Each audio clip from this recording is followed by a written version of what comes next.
If you wouldn't mind, please join me in welcoming candidate for United States Senate, Scott Brown.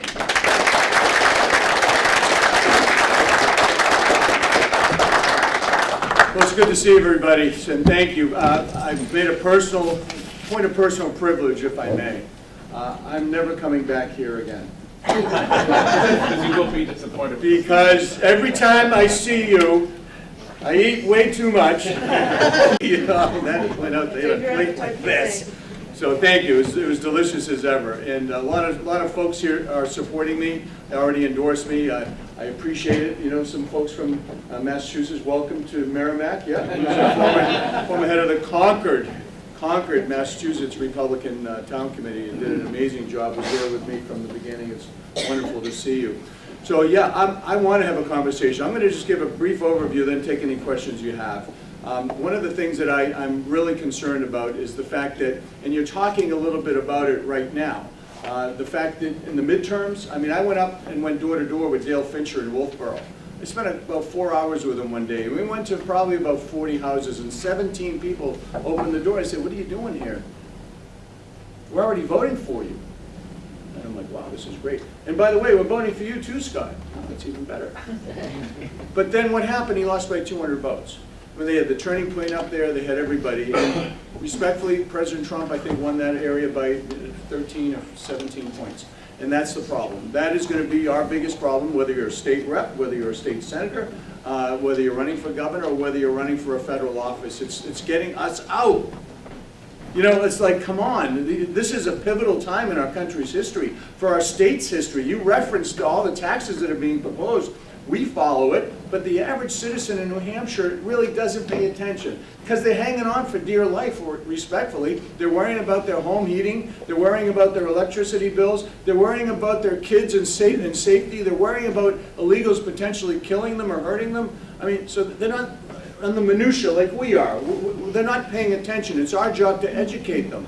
And let me tell you, I am running, and I have run 21 times, and I'm 19-2. And you recall when I ran against Gene, I was only home for a short period of time, and I lost by 15,000 votes out of like 500,000. And that's because they did not have the issue right now, where they fixed it apparently, allowing these kids to come in without any identification, filling out a little piece of paper, and then basically stealing a vote. And thank God for the legislature. They're at least working to fix those things. And I feel better that we're going to have a safer, more thorough election with our citizens actually voting.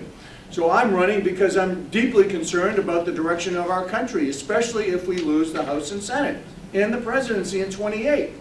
Because you know what they're going to do. They're going to stack the Supreme Court. They've already said it. They're going to get rid of the filibuster. They've already said it. They're going to make Puerto Rico and D.C. states and more state reps and more congressmen and senators. And all the rights and freedoms that we kind of talk about here or we whisper about when we're out in public, they're going to be gone.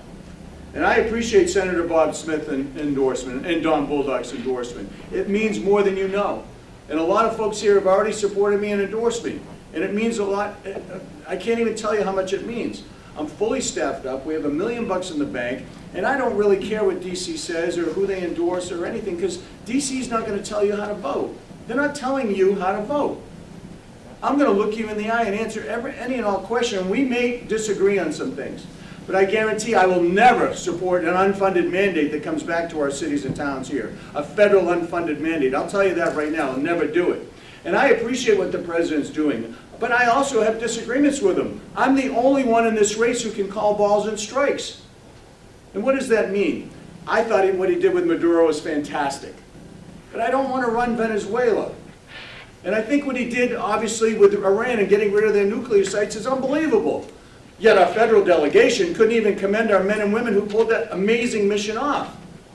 And I support what he's doing right now, neutralizing the big bully in the region, because they've been going at us and our allies and their own friends for 47 years.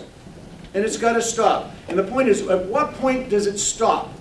However, as someone who served in the military for almost 40 years, I believe if we're putting boots on the ground, you need to get congressional authority. You need to get a declaration of war.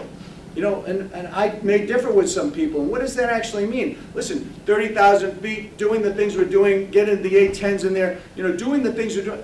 Amen. Let's go for it. But when we're going to make a potential commitment of our men and women and put them in harm's way on the ground, It needs to be a little bit more thought out. And that's where I differ than the president. I differ probably with Sununu. But I'm using that based on the fact that I've been to Afghanistan, Pakistan, Israel, Kuwait, Dubai, Jordan. I know the area. As an ambassador for almost 4 years, I dealt with those people. I know what the trigger points are. And I'm running because I believe I'm the most experienced. And what do I mean by that? Assessor, selectman, state rep, state senator, U.S. senator, U.S. ambassador. You're a representative from New Hampshire representing our country, New Zealand, Cook, Niue, Samoa, and our interest in Antarctica for almost 4 years. Doing trade deals, dealing with massacres, the Christchurch massacre and other tragedies. Understanding the role of an ambassador and what to do and how to do it, and do it really well. Building up military relationships. As a U.S. Senator, understanding how to actually get things done. In the first 6 months, I passed the insider trading bill. And how did I get it done? When Obama was walking up after a speech, I said, sir, my insider trading bill's ready to pop. Fortunately, the cameras are on him, and he had no choice, so he did it. But that's how you do it. You put him on the spot. And as someone who's in the military, John has no military experience. He has no ambassadorial experience. And neither does Chris Pappas. And the thought of having Chris Pappas as our senator for 30 or 40 years really disturbs me greatly. And I'm not going anywhere. I have fun. And Michael's here, Michael McElhenney's here. You know, we're fully staffed up, we're ready to go. I love meeting people, I love answering questions, and I don't know it all. And I'm gonna make mistakes. But I'll tell you what, I'll admit my mistake, and I'll move on, and I'll try to do it better. I'm gonna hire a Second Amendment person on my staff. Yeah, I said after Sandy Hook had a personal issue with somebody who was killed, that maybe we should do away with assault weapons. I said that, but I never voted on it. And I apologized. Not once, not twice. I'm doing it again. I'm sorry, I screwed up. I own guns. I have a ton of guns and a ton of ammo. Okay? Especially after the Biden years. Okay? But, you know, just like Bob Smith, I'm going to hire a Second Amendment expert who can understand and teach me the things that I may not know, because I don't know everything. When I had my knee done, I didn't go to my accountant. Right? So I'm going to make sure that I don't make those mistakes. And I'm going to have representatives here on all different facets of things that I just don't quite understand. And that's the problem with politicians. They think they know it all. And if they don't know it all, they bullshit you. I'm a very straight talker. I will always be honest with you. And I'm asking for your votes, and I'm happy to take a few questions from people. I know and before I forget, Thursday night at Murphy's Tap Room, we are having an open town hall. How rare is that? You can come and ask anything. I'm sure it's going to be stacked by people that hate me. That's great. It's like being at home. So it's on tape. Thank you. We have like a lot of seafood being delivered from somebody who's doing it in kind. So please come. It's free and enjoy the evening. So any questions? I'm happy to take them. Yes, sir. Ambassador, looking back from 2016 to 2020, with POTUS's presence in the world and not having anything going on, by not putting military commitments abroad, he kept a lot of the axis of evil at bay. At least that's how I'm looking at it. Taking Maduro out of the equation, why should I not have indigestion about putting Marines on the ground in Iran right now, where, quite honestly, I don't see an exit strategy at this particular point? Well, I agree with you. You know, I don't believe, unless there is an exit strategy, and we have the support of people like you and others, we need to have a plan. I do not want another Iraq. And respectfully, that's a problem. And one of the things I really like about the president, okay, I voted for him 3 times. I was his ambassador. I've given him money. But one thing I really enjoy and like about him is his unpredictability. I've always said, what's his greatest strength? His unpredictability.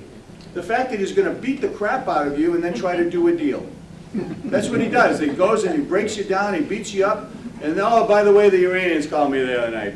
I was going to blow him up, but I'm going to give him a couple of days. It's that unpredictability which makes him, I believe, effective. So I am concerned. I think it's an appropriate concern, knowing some men and women who have served on active duty, have been to Afghanistan, understand the challenges there. I don't want another Afghanistan, I'm sorry. But I want them to finish the mission. Just get us to go along with it.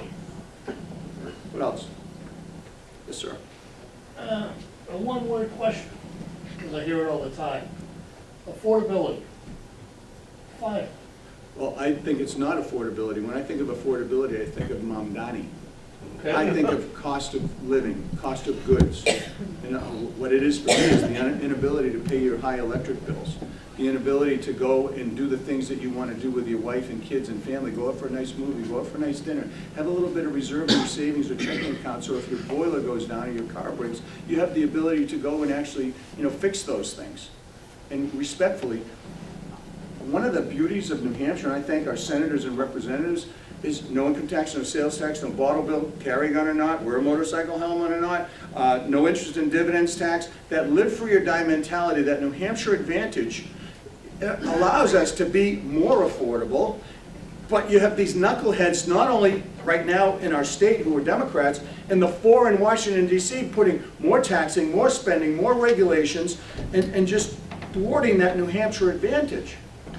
So to me, affordability is the ability to have a great life and enjoy it with my wife and kids and my grandkids. I understand that, and believe me, I'm totally in favor of certain things. It's just the opposition throws that word out, and everybody thinks I can't afford it, whatever it is. I can't afford my medical, I can't afford housing, I can't afford my car. How do we turn that against them? They say, sorry guys, it's not gonna be affordable. Well, Okay. you deal in facts. For example, right now, gas has gone up. Yeah. But under Joe Biden, it was higher. And we weren't in a war. The cost of eggs, remember, in the first week, they're saying, oh, President Trump hasn't done anything for it. Well, dude, he's just in for office for like 4 days.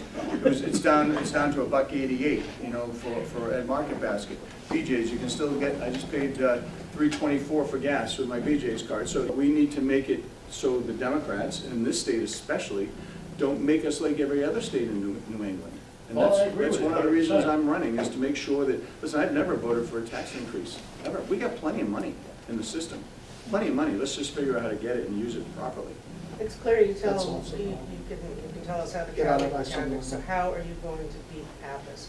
Remind John Sununu, how will you beat Pappas? Well, first of all, let's talk about John. I'm not a globalist. I didn't work for the World Economic Forum. I'm also not somebody who bailed out the big banks and then ended up working for them.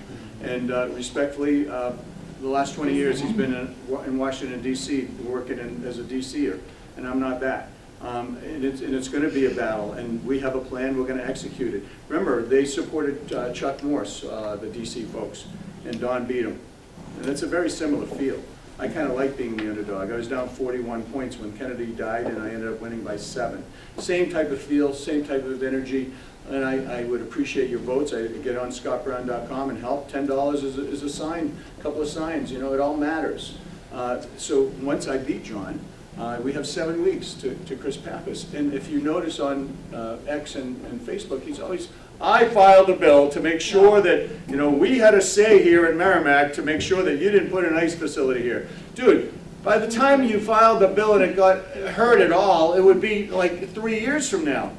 It's election time. He's always filing bills. He's filing bills for this and filing bills for that. He's done nothing. He's passed, I think, 5, maybe 6 pieces of legislation, and 3 of them are post offices, just like John Sununu.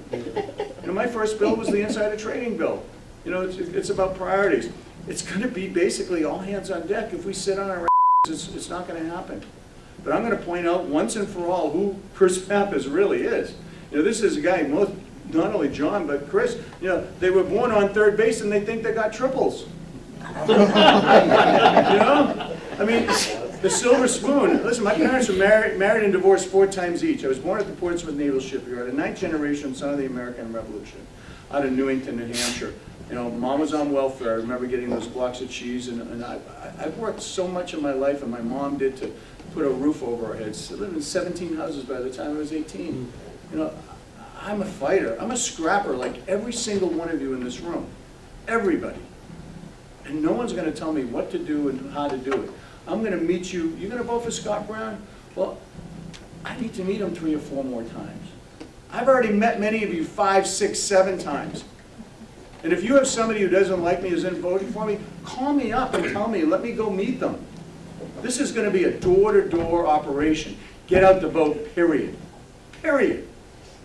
So, listen, thank you for letting me come. I appreciate it. We have a great parade here, July Yeah, 4th. yeah, of course. We have a great parade in Wolfboro, and that's all tourists up there. You don't want to be part of that. I'll be here. Come here. I went to Brentwood last year because Lois, you may know Lois DeYoung, asked me to go, and it was a lot of fun. But yeah, of course I'm going to be here. Yeah. So listen, thank you all, and thank you for all of your help and support. And please get on scottbrown.com. And thank you for what you're doing, and thank you for that lovely tribute.